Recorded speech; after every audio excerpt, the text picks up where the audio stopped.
So, Craig, can you just run us through your all-time played with 1-11 and the best manager that you played for? Yeah, it was very, very tough, and I apologise for probably people I've forgotten and missed and stuff like that. But yeah, I said Alex McCarthy in goal, with an honourable mention to Joe Lewis, who was very close. Yep. And then I think I had Terry Skiverton, who was my captain at Yeovil when I first started. Legend of the club. Yeah, top man as well, and yeah, brilliant. Then either side of him, I went with Stephen Corker and Ryan Bennett, who have both played in the Premier League. We've obviously Cork's played for England, and Benno, I think, played for a lot of under 21s, I think, and stuff coming through. So he was obviously not a bad two to pick from, to be fair. And then I had Jamie Murphy on right wing, sort of as such, who was fortunate enough to play with at Sheffield.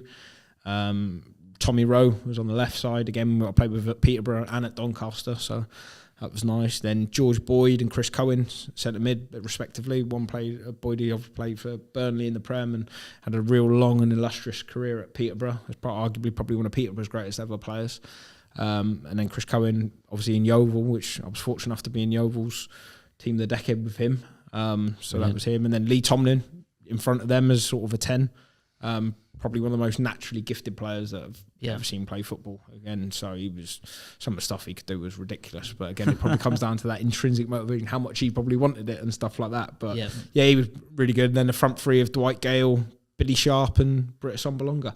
With again a few honourable mentions to like Marcus Stewart and Grant McCann, who missed out, unfortunately. Yeah. No Harry Maguire. How come? Again, he's another one. But again, this is where it's sort of hard, because how are you judging the players by? Am I judging by him on name alone? Yeah. Or am I going to judge him by people that... It was early on in his career. Yeah, and he was early, and I was only with him for a season until he went up to Hull. Could you see in him, like... You saw he was a joke at times. I think he did one run in an FA Cup quarter-final, semi-final. I think we picked the ball up from a goalkeeper on the edge of our box and ended up on the edge of the opposition's box. And he was very good, and he was mature beyond his years. He was strong, and I know it makes me laugh because everyone was saying about him not being quick and stuff like that, which he's not slow. So I find it a bit harsh, to be fair, with him.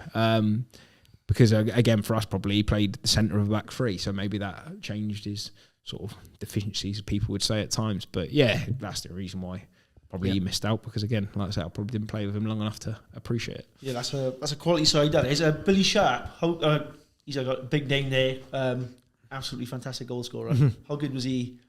Again, I think your last word sums him up. And I know we spoke about Shearer being a proper ultimate finisher, a world class finisher. I think Billy Sharp probably your championship equivalent, really. Yeah.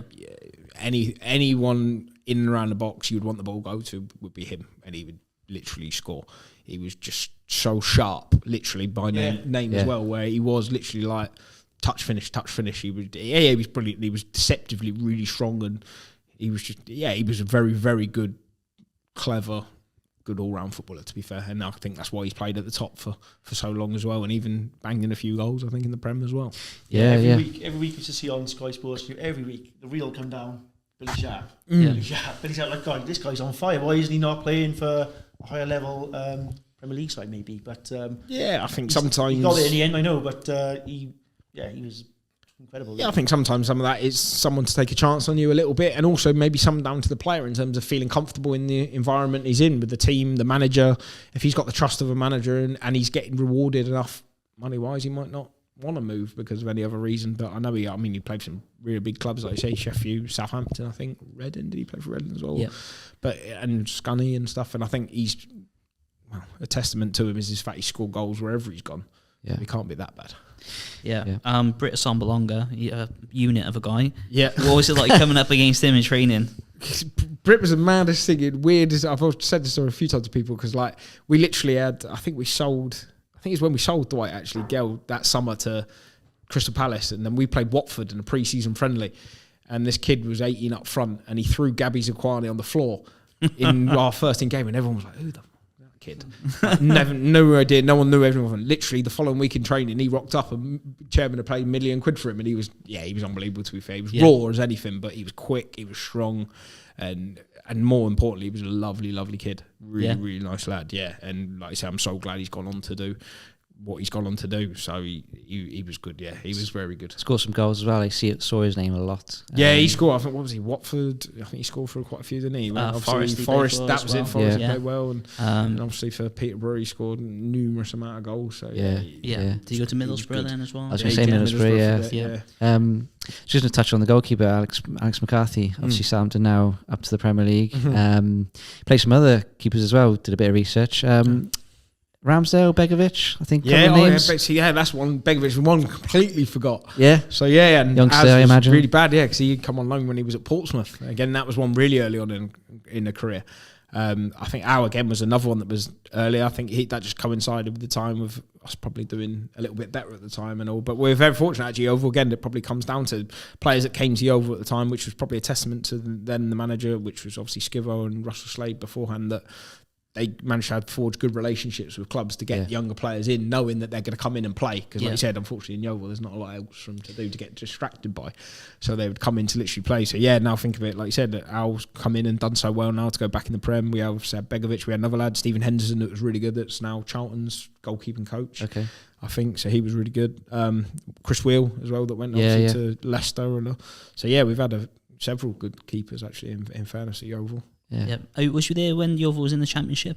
No, that was the season before. 2 seasons before I think I'd gone, because we went back when we did that, which was probably one of our proudest moments, actually being voted in their team of the decade. We had to go back when they played Wigan in the Championship, and our whole team, everyone that was voted in, we did like a little presentation on the pitch at half time. So that was really nice, to be fair. Yeah, so it was good in a way. As much as Yeovil did well to get to the Championship, it was probably the worst thing that's happened to them as well in one respect. Yeah. There's a few other players in there to talk about. Stephen Corker obviously played in the Premier League, played for a few clubs around the area. Bristol as well. Played for my club, Cardiff. Captain as well, I believe. Captain, scored the goal against Swansea. Don't want to upset too many Swansea fans. We might be having a few Swansea players on the show, but a fantastic signing for Cardiff. He came in and he did really well. But there was a bit they finished bottom that year, but he played really well. And obviously he went on to play for QPR. He played for obviously Bristol City. He played for Yeovil. And then and he even got a random move to Liverpool as well and played striker for one game. What are your memories of him? And was he a big talker at centre back and organising the back four? Again, no, he's probably slightly different to say him and like Hammer Ugar, because I played with obviously both when they were young. I mean, Cork's come to us at Yeovil, I think he was 17, 18, and he was a man already. He was ridiculous. But no, he was quite unassuming really in terms of his play, but on the pitch, he was like a Rolls Royce. He never get flustered, really, very rarely, which was rare for a kid of that age and stuff. And we were fortunate we had him all from Tottenham probably, which actually helped them probably, because we had John Abika come at the same time, Ryan Mason come at the same time, Andros Townsend come at the same time, and Corks all come together, all four. So it was quite nice that they all stuck together. And sort of now I think back to it, I think it's a bit mad that I was their captain and had to look after him at the time. So Brilliant. So it's nuts. So there's obviously a bit of a connection with Spurs at the time then, was there? Or? Yeah, I think that's what I say. I think fair play to Skivo at the time. I think he forged that link, and I think he managed to get me in. And again, talking about an ex-player in terms of when you talk about Swansea, we had Sean McDonald, which again another one that I forgot. I'm sure there's loads, I think he was called the Welsh Sedan, the Ginger Pele, because he was unbelievable, to be fair. He was brilliant. So I think he was Skivo forging with Nathan Jones, who was his assistant at the time. They formed a really good relationship with a couple of clubs, I think, where we managed to get loan players in from a few places that were all younger, and that mixed with a little bit of experience meant we did all right more often than not. So we were fortunate, and like I say, from a personal experience now, looking back at it, I was very fortunate to play with a lot of them players. So I feel myself very lucky, really, because I've got probably no right to be on the same pitch as half of them. So there we go. I wouldn't say that. You don't play yourself too much. Team of the decade. I mean, better be lucky than good. And Lee Tomlin, I got to ask you because I'm a Cardiff fan. So Lee Tomlin, obviously, I'd say he's a bit of like a championship legend. He's played for quite a few championship clubs. Maybe didn't, like you say, how much did he want to play Premier League? But he just sat natural silk on the ball. He seems like he could, he could turn a game at any moment. What was your kind of time playing with him at Peterborough? I think when we spoke about it, alluded to earlier, in terms of match winners, I think that was arguably one of the best things you could say about him. I mean, to coin one of the things you talk about as a Swansea fan, Lee Trundle was sort of, and Tomo was probably the architectural opposite for Cardiff version of him. He was someone really, I think, that could have done anything he wanted to, really. I think did he look after himself and all as best as he probably could have. That's up for him to say. But again, if he didn't, would he have been that good a player and do what he could do? I think the great thing we had at Peterborough, I mean, we ended up beating, I think one of the years we got promoted to the Championship, we beat Ipswich, I think, on like the second day of the season. I think it was our first home game. And we beat him 7-1, I think, or 7-2, something like that. And he was unplayable. He was unbelievable. Yeah. Him and Paul Taylor played up front together. And I think we were fortunate in the time with us at Peterborough. We all knew what he was about. So we had 8 or 9 others that could do a lot of the sort of the running around. Running for him, that then you would allow then your other players, what you would call match winners and any sort of specialist players, that you'd let them do what they needed to do because you knew you could rely on them to do the opposite. And I think that's where sort of the manager at the time, which was Darren Ferguson, got that blend really, really, really good, to be fair, because I think he had a group of players that knew what they could do and what others could do, and it sort of worked quite cohesively and worked quite well, really, to be fair. Okay, and you touched on it in managers, so who's the manager for that side? To be fair, yeah, Darren Ferguson. I think I must have been alright because I think he signed me 3 times, so I must have done alright for him. Yeah.